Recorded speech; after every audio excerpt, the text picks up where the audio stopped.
Now live from his EIB studio in Florida. Rush, welcome back to Fox News Sunday. Always good to have you, sir. Thank you, Chris. It's great to be here. You say that what's happening to Donald Trump right now is that the left-wing courts, the left-wing media, the left-wing bureaucracy are trying to, in your words, sabotage his presidency. Sabotage?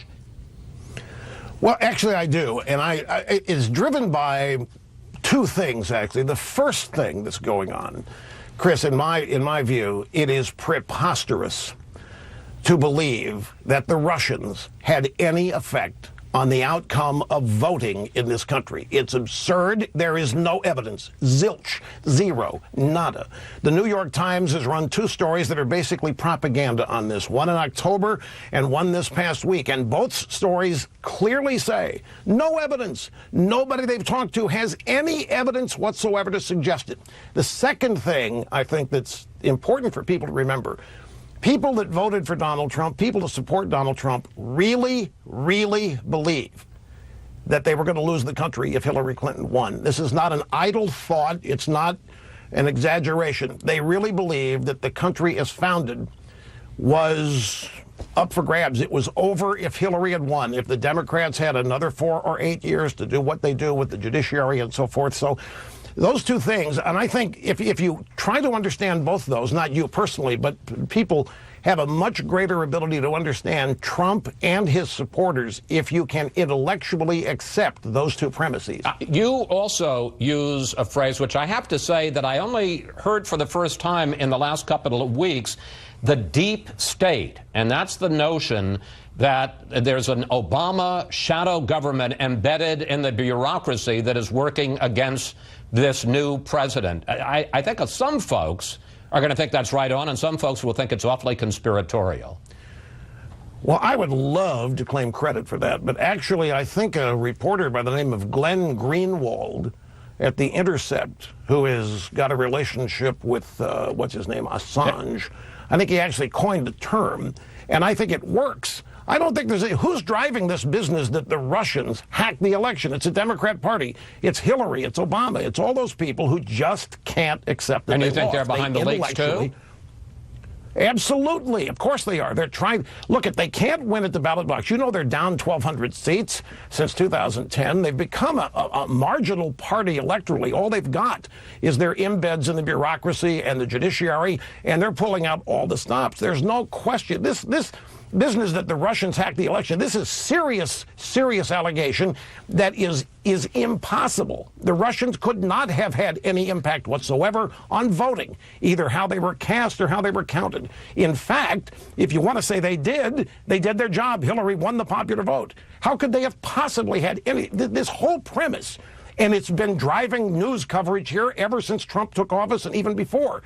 And you don't need any more evidence than that to suggest and to know that the left, which is run by Obama and Hillary and the hierarchy of the Democrat Party, is doing everything they can to undermine, to sabotage, and to prevent Trump from implementing his agenda. There's no question about it. I know what Trump should do. Well, I'm going to get to that in a second. But you suggest that there are some things that President Trump may be doing wrong. For instance, you've said that you're skeptical about his idea, and we heard it again from Reince Priebus, that they're going to come out with a new executive order on the so-called travel ban, and that this new one is going to pass muster with the federal courts. You're skeptical about that. Well, I'm not so much skeptical. I think they're going to do it, and I think they should do it, because the judiciary, again, is pockmarked with judicial appointees that Democrat presidents have made for years, and they're in there for life. And as we have seen in the first executive order, you know, Chris, his executive order hasn't even been ruled on. The judge in Seattle said, well, the president said during the campaign that he wanted to ban Muslims. And I said, no, it's irrelevant. They're not even using the law to try to stop the president on this. I think what the president has to do, and I was happy to see it, this rally was something that I hoped he would do. And in the rally, he really focused on domestic agenda. Look, here's the thing. Donald Trump has nobody helping him other than the people that voted for him. Obama had the media. Obama had the judiciary. Obama had all kinds of support. at an Obama press conference, a typical question, what enchants you? I mean, Obama was never challenged seriously by the media. Trump doesn't have any of that. He's got to keep his supporters on board. He's got to keep them revved up. So the rally was great. But the thing that will really make all this Russia stuff and all this deep state stuff not take hold is getting to work implementing the repeal of Obamacare, getting to work and really doing tax reform, and getting to work and really shore up our borders, because that is the primary area where people that voted for Trump felt that we were on the way to losing the country. We've even lost the definition of immigration. Immigration today, if you listen to the left, equals anybody who wants to come into the country should be allowed. That's not what immigration is. That's illegal immigration, and we ought to all oppose it. We are all in favor of immigration that determines who gets in, the quantity of people who get in, whether they assimilate or not. Nobody's opposed to that. But immigration has been defined now as people flooding the country who are non-citizens, and that's called immigration according to the culture of the left. And we're just ruining our opportunity to stay together as a people with a common culture. I want to get to this question of focusing on the domestic agenda, because interestingly enough, that's something you've been saying. He needs to focus on the key things that would improve people's daily lives. There is a columnist for the Washington Post who is no conservative, and he actually wrote this week, and I don't know whether you're going to give you a heartburn, he said, Rush Limbaugh is exactly right about how Donald Trump can fix his problems, namely ignore the political chatter and focus on the domestic agenda. But I got to tell you, by historical standards, by this point, Obama stimulus had already been passed. President Trump is pretty slow on Obamacare, is pretty slow on repealing Obamacare, pretty slow on tax reform, and there's a lot of disarray inside the Republican Party on Capitol Hill. Well, now, here I have to tiptoe. We're not talking Republicans and Democrats opposed to Trump. We're talking establishment versus Trump. Trump considered to be an outsider. The establishment doesn't want any part of Trump. They don't want him to succeed, and I would throw some Republicans in that as well. It's just the way Washington works. And this is why I think moving forward on this agenda is crucial. You mentioned Obama's stimulus. Here's the difference, and this is what Trump supporters know. It wasn't a stimulus. It was a payoff to unions, Chris. It didn't stimulate anything. We don't have a growing economy. We don't have jobs being created at a replacement level for those we had lost. We don't have anything, Obama said. He lied about Rush, the you cost may well of be right. No, this is important stuff. The people. Well, no, I'm not disagreeing with you. I'm just saying at least he passed his program, and President Trump hasn't passed any of his programs yet. Well, it makes my point. Here you had, I tiptoe again. You have the historic You're not very good at tiptoeing. African-American. Well, it's television. It's Fox News. I have deep respect. But no, seriously, you have first African-American president. You have everybody falling all over themselves to acknowledge that, to reward that. Obama was going to get everything he wanted in the first year, because if anybody opposed it, they were going to be accused of being a racist or bigot or who knows what. But don't ignore the substance. The voters know that his stimulus, it doesn't matter when it got passed, he misled everybody about it.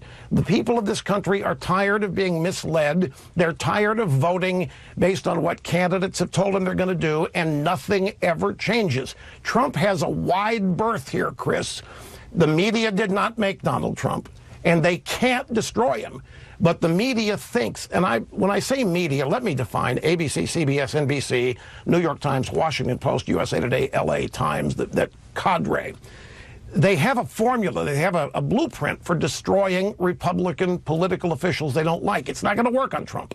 He doesn't fit that mold. They're trying to every day. It's kind of comical to watch. And my point about the domestic agenda, if he really wants to leave and I'm not interrupting. Get going on it. I'm not interrupting because we agreed. I'm just moving you along. I want to stay on this media issue. Because you heard my conversation just now with Ryan Previous, and tell me what you think. When Trump sends out a tweet and says the fake media, and all those organizations you just listed are not my enemy, they're the enemy of the American people, does that go too far? Well, again, not to his voters. His voters have thought this for the longest time. I think that there's something to it. Enemy of the people, enemy of the state, they're enemies of Trump. And Trump won the election.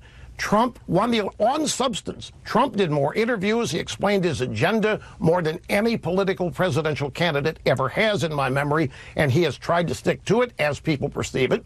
And this effort to stop him, this is what people conclude: anti-American, anti-this. It clearly is anti-Trump.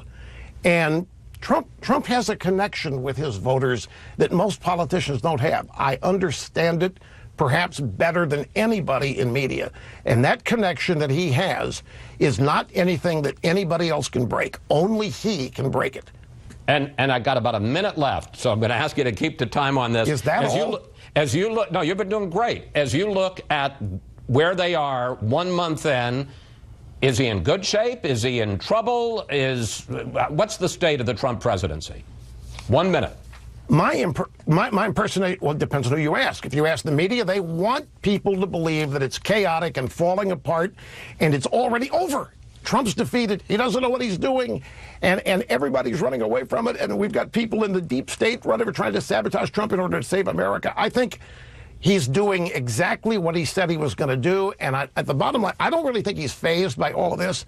I know Donald Trump. He's a winner. He's committed, and he has intended all along to do what he thinks is necessary to save the country. So perceptions are what they are.